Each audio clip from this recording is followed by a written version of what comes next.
As a follow-up to the song If I Had a Hammer, can you illuminate us a little bit?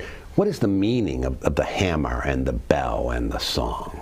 Well, you know, it's funny because it says so right in the song. And I knew this song as a kid, but didn't realize the significance of this until you know, just in the last couple of years.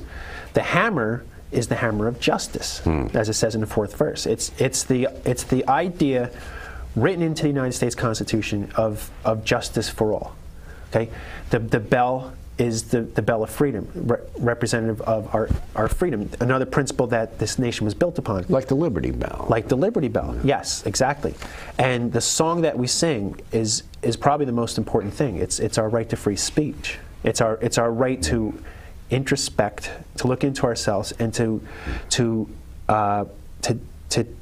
express what we find in ourselves as truth and guidance, and to share that, and that's what free speech is about, and that's what that song says. And then it says that if we use those tools, the hammer of justice, the bell of freedom, and the song of love, and we use that for all of our brothers and all of our sisters, and when you think about when this song was written, 1949, brothers and sisters meant more than just two different sexes, two different genders. It also meant the different races. You know, that these are principles that are for everybody in this country, and that using those tools, we can carry out further perfect the vision of the founders of this country. Yeah. Well, that leads me to my next question. Would you consider yourself a social activist? You know, labels. You know, I don't know. You know, I think if you just listen to what I just said, I would consider myself more to be a philosopher. And I believe that what makes America America is the ideas and the ideals and the philosophies behind it.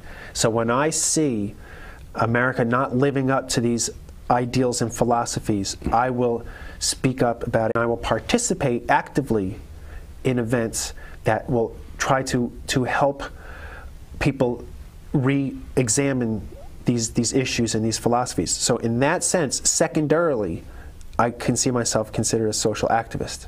But primarily, it's like I'm a lover of America, and I'm a lover of these ideals and principles, and I want to see those brought to fruition. Well, let me push you a little harder. Would you be involved, say, with a peace movement? Absolutely.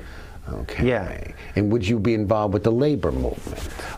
You know, nothing against labor. It's an issue that I just haven't attached myself to for whatever reason. Maybe it's because I didn't, you know, I have had jobs, but I never worked in a union. I'm in the musicians union now, but that hasn't happened yet. Have you been involved with disarmament? Yes. Okay. Do you ever find yourself under criticism for espousing these liberal causes? I'm going to criticize you for calling them liberal causes, because I'll tell you what. Why should peace even be a political cause? Why should it be political? Yeah. It should be, you know, a humanitarian or a spiritual or religious cause. Okay, I'll take that criticism. Yeah, one philosopher to another. Yeah. Plus, I don't mind that either. I just think it's just funny. It's like, oh, you know. Yeah. Yeah. Well, I know that you've been a prolific songwriter. Let's leave it at that. Okay, and one of my favorites in your repertoire.